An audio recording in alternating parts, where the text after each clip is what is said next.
lero ndabwera ndi nkhani yake kuzana ndi mtsikana uyu. Mtsikana ameneyu anagwiriridwa pamodzi ndi mnzake. Ogwirira wake kukhala mnyamatayo. Mnyamatayo anagwirira atsikana awiri nthawi imodzi. Omwe ndi mmene zilili. Mtsikana ameneyu amapanga mavidiyo zake a TikTok. Amagwisa zovala pa TikTok. Ndi zovala zija amazivala ndi kumazigulitsa ngati ndi modelo yeyo. Ndi zimene amapanga. Ndi adawawa atamona mkaziyo anali ndi chidwi kwambiri. Anafikira mkaziyo anamuwuza zakuti udziwa chani ifeyo tili ndi modeling agency. Koma tikusowa ma model. Ndi ndimafuna iweyo utakhala model wanga.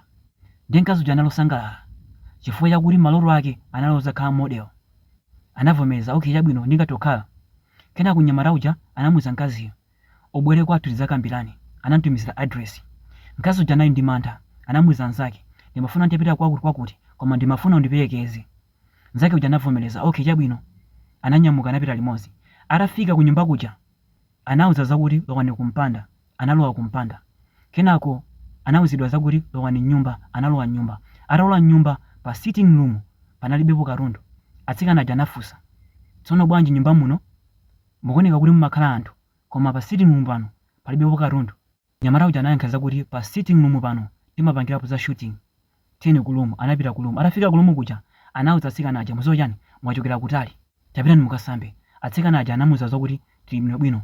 Anakakamiza tapitani mukasambe. Sitingashute ma pictures musanasambe kaye. Musambe kaye kenako makeup artist abwera. Azopangeni makeup. Kenako tizambo shuta. Anati okay fine.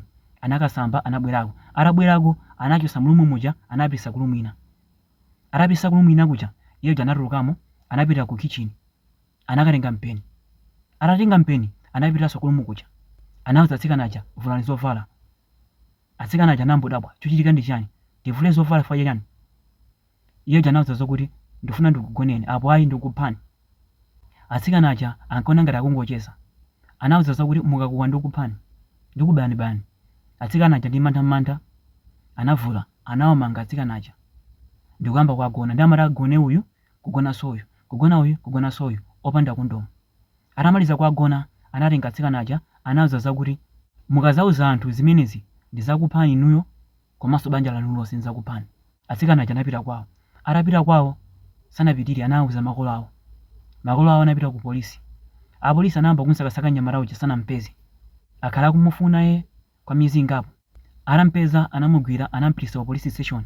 Kenako anayamba kumfunsa mafunso. Tsono unapangiranji zimenezi? Anayankha kuti chibwenzi chiyani chinandikhumudwitsa chinandipasira matenda. Ndinanso ndimafuna ndigawe kwa anthu amene ndakonda. Nkhani ndinapanga zimenezi.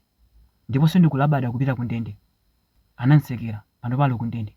Ndinabwera ndi nkhani imeneyi ndi cholinga choti atsikana ena ake mutengepo phunziro. Alipo anyamata ambiri cholinga chawo ndikungofuna kuwaphera ena ake tsogolo. Ali ndi matenda amadziwa. Koma iwowa afuna angogawa matenda aja. Makamaka kwa anthu amene makumana nawo pa intaneti. Ndinakamba za coding and phishing. Program imeneyi imapanga target anthu kudzera intaneti. Ndipo alipo anthu ambirimbiri amene apanga zimenezi. Akupha anthu, kugulitsa anthu kudzera intaneti. Anthu ambiri aku Africa ali ku Goa. Anthu ambiri aku Africa ali ku Dubai. Chifukwa cha intaneti anagwiritsidwa ntchito ukapolo pano panda akapolo. Akuluakulu khala nosamala.